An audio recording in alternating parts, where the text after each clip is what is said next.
Dear students, welcome to Business Studies class. നമ്മൾ രണ്ടാമത്തെ chapter തുടങ്ങുകയാണ്. ഫസ്റ്റ് ചാപ്റ്ററിൽ നമ്മൾ എന്താണ് പഠിച്ചത്? ബിസിനസ് എന്താണെന്ന് പഠിച്ചു, ബിസിനസിന്റെ പ്രത്യേകതകൾ പഠിച്ചു, ബിസിനസിന്റെ ഒബ്ജക്റ്റീവ്സ് പഠിച്ചു. ഇനി ഒരു ബിസിനസ് തുടങ്ങുമ്പോൾ നമ്മൾ എന്തൊക്കെ ഫാക്ടേഴ്സ് ആണ് കൺസിഡർ ചെയ്യേണ്ടത് എന്നാണ് നമ്മൾ ഏറ്റവും ഒടുവിൽ പഠിച്ചത്. അപ്പം അതിൽ നമ്മൾ ആദ്യം തന്നെ പഠിച്ചു, നമ്മൾ ഒരു ഫോം ഓഫ് ബിസിനസ് ചൂസ് ചെയ്യണം. ഈ ഫോംസ് ഓഫ് ബിസിനസ് ഓർഗനൈസേഷനെ കുറിച്ചാണ് നമ്മൾ ഈ രണ്ടാമത്തെ ചാപ്റ്ററിൽ പഠിക്കുന്നത്. ബിസിനസ് ഓർഗനൈസേഷൻ അതിൻ്റെ ഓണർഷിപ്പിന്റെ ബേസിൽ നമ്മളൊക്കെ കടകളിലൊക്കെ പോകുന്നതാണ്. നിങ്ങൾ ധാരാളം കടകൾ കണ്ടിട്ടുണ്ട് അല്ലേ? ചിലതൊക്കെ ചെറിയ ഷോപ്പുകളാണ്, ഫുട്പാത്തിൽ സാധനങ്ങൾ വിൽക്കുന്നവരുണ്ട്, വളരെ ചെറിയ ഷോപ്പുകൾ നടത്തുന്നവരുണ്ട്, ബാർബർ ഷോപ്പുകളുണ്ട്. ഓക്കെ, ഇന്ന് വ്യത്യസ്ത തരത്തിലുള്ള ഷോപ്പുകൾ നമ്മൾ കണ്ടിട്ടുണ്ട്. വലിയ ഷോപ്പുകളും കണ്ടിട്ടുണ്ട്, വലിയ ടെക്സ്റ്റൈൽ ഷോപ്പുകൾ, സൂപ്പർ മാർക്കറ്റുകൾ, ഷോപ്പിംഗ് മാളുകൾ ഒക്കെ നമ്മൾ കണ്ടിട്ടുണ്ട്. ഓക്കെ, അപ്പോൾ ഇത് ഈ ബിസിനസ് സ്ഥാപനങ്ങളെ നമുക്ക് അതിൻ്റെ ഓണർഷിപ്പിന്റെ ബേസിൽ 5 ഗ്രൂപ്പായിട്ട് ഡിവൈഡ് ചെയ്യാം. അപ്പോൾ അതിനെ നമ്മൾ ഫോംസ് ഓഫ് ബിസിനസ് ഓർഗനൈസേഷൻ എന്ന് പറയുന്നു. അതിലൊന്നാമത്തേത് സോൾ പ്രൊപ്പറേറ്റർഷിപ്പ്, രണ്ടാമത്തേത് ജോയിന്റ് ഹിന്ദു ഫാമിലി ബിസിനസ്, മൂന്നാമത്തേത് പാർട്ട്ണർഷിപ്പ്, നാലാമത്തേത് കോഓപ്പറേറ്റീവ് സൊസൈറ്റി, അഞ്ചാമത്തേത് ജോയിന്റ് സ്റ്റോക്ക് കമ്പനി. അപ്പോൾ നമ്മൾ ഈ ക്ലാസ്സിൽ ഒന്നാമത്തെ സോൾ പ്രൊപ്പറേറ്റർഷിപ്പ് ഫോം ഓഫ് ബിസിനസിനെ കുറിച്ചാണ് പഠിക്കുന്നത്. അപ്പോൾ സോൾ പ്രൊപ്പറേറ്റർഷിപ്പ്, സോൾ എന്ന വാക്ക് തന്നെ സോൾ, വൺ എന്ന മീനിങ് ആണ്. ഒരാൾ ഒറ്റയ്ക്ക് നടത്തുന്ന ഒരു ബിസിനസ്സിനെയാണ് നമ്മൾ സോൾ പ്രൊപ്പറേറ്റർഷിപ്പ് എന്ന് പറയുന്നത്. അതിൽ ക്യാപിറ്റൽ ഇൻവെസ്റ്റ് ചെയ്യുന്നത് ഒരു വ്യക്തിയാണ്. ആ ബിസിനസ് മാനേജ് ചെയ്യുന്നത്, അതിൽ തീരുമാനങ്ങൾ എടുക്കുന്നത് ഒക്കെ ആ ഒരു വ്യക്തിയാണ്. ആ ബിസിനസ്സിൽ നിന്ന് ലഭിക്കുന്ന പ്രോഫിറ്റ് അല്ലെങ്കിൽ ലോസ് അതൊക്കെ ഷെയർ ചെയ്യുന്നത് ഒരു വ്യക്തിയാണ്, മറ്റാരുമായിട്ടും ഷെയർ ചെയ്യേണ്ടതില്ല. ഇത്തരത്തിലുള്ള ഒരു ബിസിനസ് ഓർഗനൈസേഷനെയാണ് സോൾ പ്രൊപ്പറേറ്റർഷിപ്പ് എന്ന് പറയുന്നത്. Soul proprietorship is A form of business organisation which is owned, managed and controlled by an individual who is the recipient of all profits and bearer of all risks. ഒരാൾ ഒറ്റയ്ക്ക് തുടങ്ങി അത് സ്വന്തമാക്കി manage ചെയ്യുന്ന ഒരു business organisation ആണ്. അതിൽ ലാഭം എടുക്കുന്നത് ആ ഒരു വ്യക്തി മാത്രമാണ്. ആ ബിസിനസിന്റെ റിസ്ക് ഏറ്റെടുക്കുന്നതും ഒരാൾ മാത്രമാണ്. ഇത്തരത്തിലുള്ള ഒരു ബിസിനസ് ഓർഗനൈസേഷനെ സോൾ പ്രൊപ്പറേറ്റർഷിപ്പ് എന്ന് പറയും. This form of business is common in areas of personalised services, അതുപോലെ ബ്യൂട്ടി പാർലറുകൾ, ഹെയർ സലൂൺസ്, അതുപോലെ സ്മോൾ സ്കെയിൽ ആക്ടിവിറ്റീസ്, റീറ്റെയിൽ ഷോപ്പുകൾ, grocery shops, okay, some stationery shops, ഇതൊക്കെ സോൾ പ്രൊപ്പറേറ്റർഷിപ്പ് ഫേംസിന് ചില എക്സാമ്പിൾസ് ആണ്. Then features of sole proprietorship. Sole പ്രൊപ്പറേറ്റർഷിപ്പിന്റെ ഒന്നാമത്തെ പ്രത്യേകത അതിന്റെ ഫോർമേഷൻ ആൻഡ് ക്ലോഷർ ആണ്. There is no separate act governing a sole proprietorship. ഒരു സോൾ പ്രൊപ്പറേറ്റർഷിപ്പിനെ അഫക്റ്റ് ചെയ്യുന്ന പ്രത്യേക നിയമങ്ങളൊന്നുമില്ല. ആർക്ക് വേണമെങ്കിലും ബിസിനസ് തുടങ്ങാം. Very little legal formalities are there. ചില ബിസിനസ്സുകൾക്ക് ലൈസൻസിങ് ആവശ്യമുണ്ട്. അത്തരം ചെറിയ ചില ലീഗൽ ഫോർമാലിറ്റീസ് അല്ലാതെ കാര്യമായ ലീഗൽ ഫോർമാലിറ്റീസ് ഒന്നുമില്ല. എപ്പോൾ വേണമെങ്കിലും ബിസിനസ് ആരംഭിക്കാം, നമുക്കത് എപ്പോൾ വേണമെങ്കിലും ബിസിനസ് അവസാനിപ്പിക്കുകയും ചെയ്യാം. ഓക്കെ, നമുക്ക് ബിസിനസ് തുടങ്ങാനും അത് ക്ലോസ് ചെയ്യാനും ഒക്കെ വളരെ ഈസിയാണ് ഒരു സോൾ പ്രൊപ്പറേറ്റർഷിപ്പ് ഫേമിൽ. ഇതാണ് അതിന്റെ ഒന്നാമത്തെ പ്രത്യേകത. രണ്ടാമത്തേത് ഈ സോൾ പ്രൊപ്പറേറ്ററുടെ ലയബിലിറ്റി എന്ന് പറഞ്ഞാൽ അതിന്റെ ബാധ്യത. കടം വന്നാൽ ആ കടത്തിന്റെ അടച്ചു വീട്ടാനുള്ള ഉത്തരവാദിത്വമാണ്. അപ്പോൾ ബിസിനസ് ഒരു വ്യക്തിയുടെ ബിസിനസ്സാണ്. അപ്പം അതിന്റെ ലയബിലിറ്റി, ആ ഓണറുടെ ലയബിലിറ്റി എന്ന് പറയുന്നത് അൺലിമിറ്റഡ് ആണ്. അൺലിമിറ്റഡ് ആണെന്ന് പറഞ്ഞാൽ അർത്ഥം എന്താണ്? ഓണറുടെ ആ ബിസിനസിന്റെ പ്രോപ്പർട്ടീസ്, ഓണർ ബിസിനസിൻ്റെതായി കരുതുന്ന ചില പ്രോപ്പർട്ടീസ് കാണും. അതിന്റെ ബിൽഡിങ്സ്, ഫർണിച്ചേഴ്സ്, സ്റ്റോക്ക്, ക്യാഷ്, ഇതൊക്കെ കാണും. അപ്പൊ ഈ ബിസിനസിന്റെ പ്രോപ്പർട്ടീസ് ബിസിനസിന്റെ കടം വീട്ടാൻ മതിയാകുന്നില്ല എങ്കിൽ ഓണറുടെ പേഴ്സണൽ പ്രോപ്പർട്ടിയിൽ നിന്ന് എടുത്ത് ബിസിനസിന്റെ കടം വീട്ടും. അതാണ് അൺലിമിറ്റഡ് ആണ് എന്ന് പറയുന്നത്. Liability is unlimited. The owner is liable to pay off the debts from his personal property. Personal പ്രോപ്പർട്ടിയിൽ നിന്ന് ബിസിനസിന്റെ പ്രോപ്പർട്ടി തികയുന്നില്ല എങ്കിൽ ഓണറുടെ പേഴ്സണൽ പ്രോപ്പർട്ടിയിൽ നിന്ന് കടം വീട്ടാൻ ഓണർ ബാധ്യസ്ഥനാണ്. So his liability is unlimited. Third, the sole proprietor is the sole risk bearer and profit recipient. ആ ബിസിനസിന്റെ മുഴുവൻ റിസ്ക്കും ഏറ്റെടുക്കുന്നത് ഈ ഒരൊറ്റ വ്യക്തിയാണ്. നഷ്ടം വന്നാൽ അത് മുഴുവൻ സഹിക്കേണ്ടത് ഈ ഒരു വ്യക്തിയാണ്. He cannot share the risk with anybody else.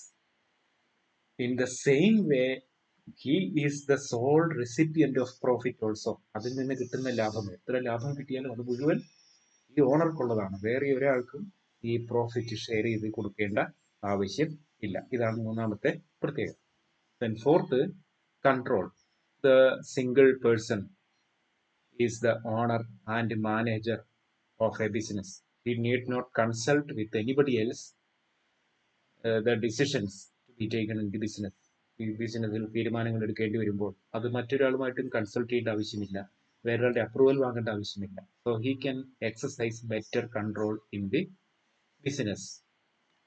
Then fifth, the sole proprietorship business does not have a separate legal entity. ഒരു സെപ്പറേറ്റ് ഐഡന്റിറ്റി ഇല്ല. അതിന്റെ ഓണറുടെ പേരിൽ തന്നെയാണ് നമ്മൾ കട അറിയുക. അല്ലെ, കുഞ്ഞമ്പുകെട്ടന്റെ കട, നമ്മൾ ആ കടക്കാരന്റെ പേര് വെച്ചാണ്. ചന്ദ്രന്റെ കട, അല്ലെ, കടക്കാരന്റെ പേര് വെച്ചാണ് നമ്മൾ കടകൾ അറിയപ്പെടുക. അപ്പൊ നിങ്ങളുടെ ലൊക്കാലിറ്റിയിലൊക്കെ എത്തരത്തിലുള്ള ഷോപ്പുകൾ കാണും. കടക്കാരന്റെ പേര് വെച്ച് നമ്മൾ പറയുന്ന ചില ഷോപ്പുകൾ കാണും. അപ്പോൾ നമ്മളത് നമ്മുടെ മുമ്പിൽ പോലും അതിനൊരു സെപ്പറേറ്റ് കടയും അതിന്റെ ഓണറും തമ്മിൽ നമ്മൾ സെപ്പറേറ്റ് ചെയ്യുന്നില്ല. അത് നിയമത്തിന്റെ മുമ്പിൽ ഒട്ടുമില്ല. ഓക്കെ, ആ കടയും കടയുടെ ഓണറും എല്ലാം ഒന്ന് തന്നെയാണ്. കടയുടെ അസറ്റ് ഓണറുടെ അസറ്റാണ്, കടയുടെ കടം ഓണറുടെ കടം തന്നെയാണ്. Okay, so there is no separate legal entity for a sole proprietorship form of business. Then sixth, lack of business continuity. ബിസിനസിന്റെ continuity will be affected. Continuity of the business will be affected by the owner. ഓണർക്ക് എന്തെങ്കിലും സംഭവിച്ചു, business തുടരാൻ കഴിയാത്ത ഒരു situation വന്നാൽ ആ ബിസിനസിന്റെ കണ്ടിന്യൂറ്റി അഫക്റ്റ് ചെയ്യും. ഓക്കെ, അസുഖം പിടിക്കുകയോ മരണപ്പെടുകയോ അല്ലെങ്കിൽ മറ്റെന്തെങ്കിലും ജോലി കിട്ടിപ്പോവുകയോ ഇങ്ങനെയൊക്കെ പല കാരണങ്ങൾ കൊണ്ട് ബിസിനസ് തുടരാൻ കഴിയാത്ത ഒരു സിറ്റുവേഷൻ വരാം.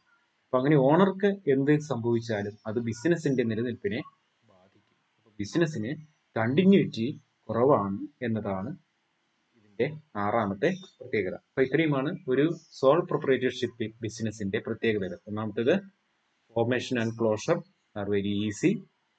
രണ്ട്, ലയബിലിറ്റി അൺലിമിറ്റഡ് ലയബിലിറ്റി ആണ്, ഓണറുടെ ലയബിലിറ്റി അൺലിമിറ്റഡ് ആണ്. Sole risk bearer and profit recipient. The owner is the sole risk bearer and he takes the entire profit of the business also. Then fourth, control. The owner is a single person, so he can exercise better control over the business. Then fifth, no separate legal entity. The business does not have a separate legal entity. And sixth, lack of business continuity. Continuity of the business will be affected by the owner. Okay, so if something happens to the owner, the continuity of the business will be affected. The next, merits of sole proprietorship. Sole proprietorship form of business ചില നേട്ടങ്ങൾ. ഒന്നാമത്തേത്, quick decision making. ഒരു sole പ്രൊപ്രൈറ്റർഷിപ്പിൽ തീരുമാനമെടുക്കുന്നത് ഈ ഒരു single ഓണറാണ്. അപ്പോൾ single owner can take a quick decision. മറ്റൊരാളുമായി കൺസൾട്ട് ചെയ്യേണ്ട timely and quick decision can be taken by the sole proprietor. Second, confidentiality of information. ഈ ഇൻഫർമേഷൻസ് ബിസിനസ്സിൽ ചില സീക്രസി മെയിൻറ്റെയിൻ ചെയ്യേണ്ടതായിട്ടുണ്ട്. പല ബിസിനസ്സിലും ബിസിനസ്സിന്റെ ചില സീക്രസീസ് ഉണ്ട്. ഒരു സോൾ പ്രൊപ്പറേറ്റർഷിപ്പിന് ബിസിനസിന്റെ ഒരു വിവരങ്ങളും മറ്റൊരാളുമായിട്ട് ഷെയർ ചെയ്യേണ്ടി വരുന്നില്ല. Okay, so business secrecy can be maintained. So any information can be made confidential in a sole proprietorship form of business. Then direct incentive. The sole proprietor, when running a business, ഒരു business നടത്തുമ്പോൾ നേരിട്ട് അയാൾക്ക് benefit കിട്ടും. അതിന്റെ profit നേരിട്ട് ആ ഓണർക്ക് തന്നെയാണ് കിട്ടുന്നത്. അത് ബിസിനസ്സിലേക്ക് പോയി ബിസിനസ്സിൽ നിന്ന് ഡിവൈഡ് ചെയ്ത് ഓണർക്ക് എത്തുന്ന കമ്പനി ഫോമിലൊക്കെ ആണെങ്കിൽ നമ്മൾ ബിസിനസ്സിൽ ഇൻവെസ്റ്റ് ചെയ്യുന്നു, ബിസിനസ് നടത്തുന്നു, 1 വർഷം കഴിഞ്ഞു, മാർച്ച് മാസം 31 ബിസിനസ് അക്കൗണ്ട് ക്ലോസ് ചെയ്ത് കഴിഞ്ഞാൽ ഓണർക്ക് ലാഭം കിട്ടുന്നില്ല. പിന്നീട് വീണ്ടും അതിന്റെ ബോർഡ് മീറ്റിംഗ് കൂടി പാസ്സാക്കി, ജനറൽ ബോഡി മീറ്റിംഗ് കൂടി അപ്രൂവ് ചെയ്തു, അതിനൊക്കെ ശേഷം മാത്രമേ ഓണർക്ക് ലൈബിൽ അതിന്റെ പ്രോഫിറ്റിന്റെ ഷെയർ കിട്ടുള്ളൂ. പക്ഷേ ഒരു സോൾ പ്രൊപ്പറേറ്റർഷിപ്പ് ബിസിനസ്സിലോ, ബിസിനസ് നടത്തുന്ന എപ്പോൾ വേണമെങ്കിലും ഓണർക്ക് ലാഭം എടുക്കാം. കാരണം ഒരു സിംഗിൾ പേഴ്സൺ ആണ് അതിന്റെ മാനേജറും കൺട്രോളറും ഓണറും എല്ലാം. Okay, so it offers a direct incentive to the owner. Then fourth, sense of accomplishment. ഇപ്പോൾ സ്വയം ഒരാൾ ഒരു ബിസിനസ് നടത്തുന്നു, മറ്റൊരാളുടെ സഹായമില്ല, അങ്ങനെ നടത്തി ആ ബിസിനസ് വലിയൊരു വിജയത്തിലെത്തുകയാണെങ്കിൽ നമുക്ക് ഒരു ഫീലിംഗ് ഉണ്ടാവും, അല്ലേ? നിങ്ങൾ പരീക്ഷയ്ക്കൊക്കെ വലിയൊരു വിജയം കരസ്ഥമാക്കി വിചാരിക്കുക, അല്ലെങ്കിൽ ഏതൊരു കോമ്പറ്റേറ്റീവ് എക്സാമിനേഷനിൽ നിങ്ങൾ 1ാം റാങ്കോടെ വലിയ വിജയം കരസ്ഥമാക്കി. അപ്പോൾ നിങ്ങൾ ഒരു സെൻസ് ഓഫ് അക്കംപ്ലിഷ്മെന്റ്, ആ ഒരു നേട്ടത്തിന്റെ ഒരു ഫീലിംഗ്, പോസിറ്റീവ് ഫീലിംഗ് നിങ്ങളുടെ മനസ്സിലുണ്ടാവും. അപ്പൊ ഇതൊരു ബിസിനസ്മാന്റെ മനസ്സിലും ഉണ്ടാവും. വളരെ സക്സസ്ഫുൾ ആയിട്ട് ഒരു ബിസിനസ് നടത്തി നല്ല ലാഭമുണ്ടായി. അപ്പോൾ ഇത് സ്വന്തം ആത്മാഭിമാനം ഉയർത്തുന്ന ഒരു കാര്യമാണിത്. ഈ ഒരു സെൻസ് ഓഫ് അക്കംപ്ലിഷ്മെന്റ് ഒരാൾക്ക് ക്രിയേറ്റ് ചെയ്യാൻ കഴിയും. Then fifth, is of formation and closure. ഈ ബിസിനസ് ഫോം ചെയ്യാനും അത് ക്ലോസ് ചെയ്യാനും വളരെ എളുപ്പമാണ്. നമ്മൾ ഫീച്ചേഴ്സിൽ പറഞ്ഞതാണ്. ഒരു ലീഗൽ ഫോർമാലിറ്റീസും ഇല്ല, വളരെ ലിറ്റിലായ ലീഗൽ ഫോർമാലിറ്റീസ് മാത്രമേ ഉള്ളൂ. ബിസിനസ് എപ്പോൾ വേണമെങ്കിലും ആരംഭിക്കാം, അത് എപ്പോൾ വേണമെങ്കിലും നമുക്ക് ക്ലോസ് ചെയ്യാനും കഴിയും. വളരെ ഈസിയാണ് അതിന്റെ formation and closure. These are the merits of soul proprietorship form of business. Then limitations of soul proprietorship. ഈ സോൾ പ്രൊപ്പറേറ്റർഷിപ്പിന് ചില ലിമിറ്റേഷൻസ് ഉണ്ട്. ഒന്നാമത് ലിമിറ്റഡ് റിസോഴ്സസ്. അതിന്റെ ക്യാപിറ്റൽ, ഒരു സിംഗിൾ പേഴ്സൺ ആണ് ക്യാപിറ്റൽ ഇൻവെസ്റ്റ് ചെയ്യുന്നത്. അപ്പൊ അയാൾക്ക് എത്രമാത്രം റിസോഴ്സ് ഉണ്ടോ അത്രയും മാത്രമേ ബിസിനസ്സിൽ ഇൻവെസ്റ്റ് ചെയ്യാൻ കഴിയൂ. ഇനി അതിനുശേഷം ലോൺ എടുക്കാമെന്ന് വിചാരിച്ചാലോ, ഈ ഒരു സിംഗിൾ പേഴ്സന്റെ ഫിനാൻഷ്യൽ കപ്പാസിറ്റി ഒക്കെ അനുസരിച്ച് മാത്രമേ ബാങ്കുകൾ ലോൺ പ്രൊവൈഡ് ചെയ്യൂ. അല്ലാതെ ലാർജ് എമൗണ്ട് ഓഫ് ലോൺ ഒന്നും നമുക്ക് റേസ് ചെയ്യാൻ കഴിയില്ല. അപ്പോൾ ഒരു സോൾ പ്രൊപ്പറേറ്റർഷിപ്പ് ഫേമിന്റെ ഒന്നാമത്തെ ഒരു ലിമിറ്റേഷൻ എന്ന് പറയുന്നത് അതിന്റെ റിസോഴ്സസ് വളരെ ലിമിറ്റഡ് ആണ്. പരിധിയിൽ കൂടുതൽ അതിന് നമുക്ക് ഗ്രോത്ത് പ്രതീക്ഷിക്കാൻ കഴിയില്ല. ഇപ്പൊ രണ്ടാമത്തത് limited life of business concern. ആ ബിസിനസിന്റെ ലൈഫ് വളരെ ലിമിറ്റഡ് ആണ്. കാരണം എന്താണ്? നേരത്തെ നമ്മൾ പറഞ്ഞു, അതിന്റെ ഫീച്ചേഴ്സ് പറഞ്ഞപ്പോൾ അതിന്റെ കണ്ടിന്യൂറ്റി ഓണറുടെ കണ്ടിന്യൂറ്റിയെ ആശ്രയിച്ചിരിക്കും.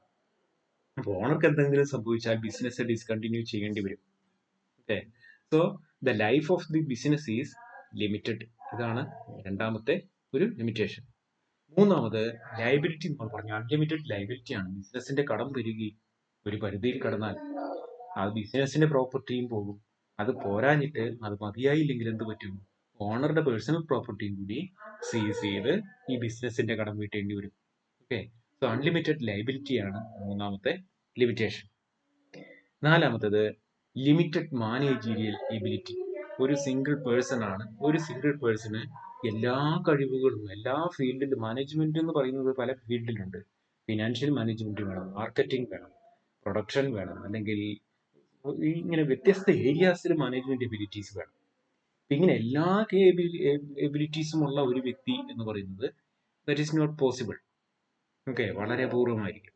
അപ്പോൾ ഈ ഒരു മാനേജറിയൽ എബിലിറ്റി, അത് തന്നെ ഈ ഒരു സോൾ പ്രൊപ്പറേറ്റർക്ക് ഒരു പ്രൊഫഷണൽ മാനേജറെ അപ്പോയിന്റ് ചെയ്യാൻ കഴിയുകയുമില്ല. കാരണം അതിന്റെ ഫിനാൻഷ്യൽ സ്ട്രെങ്ത് വളരെ കുറവാണ്, പ്രോഫിറ്റ് വളരെ കുറവാണ്. അപ്പോൾ അങ്ങനെയൊക്കെ ഉള്ളത് കൊണ്ട് ഒരു പ്രൊഫഷണൽ മാനേജറെ നമുക്ക് ബിസിനസ്സിൽ വെക്കാൻ കഴിയില്ല. So these are the limitations of A soul proprietorship form. So although these limitations are there, sole proprietorship form of business is suitable in some areas. Okay, ചില ഏരിയാസിലൊക്കെ ഇത് വളരെ സ്യൂട്ടബിൾ ആണ്. ഇതൊരു നമുക്ക് നാട്ടിൻപുറങ്ങളിലൊക്കെ ഉള്ള ഒരു കോമൺ ആയ ഒരു ഫോം ഓഫ് ബിസിനസ് ഓർഗനൈസേഷൻ ആണ് സോൾ പ്രൊപ്പറേറ്റർഷിപ്പ് ബിസിനസ് എന്ന് പറയുന്നത്. ചെറുകിട ബിസിനസ്സുകൾക്കൊക്കെ സ്യൂട്ടബിൾ ആയ ഒരു ഫോം ഓഫ് ഓണർഷിപ്പ് ആണ് ഈ സോൾ പ്രൊപ്പറേറ്റർഷിപ്പ്. ഓക്കെ, ഒരു സ്മോൾ സ്കെയിൽ ബിസിനസ്സുകൾ.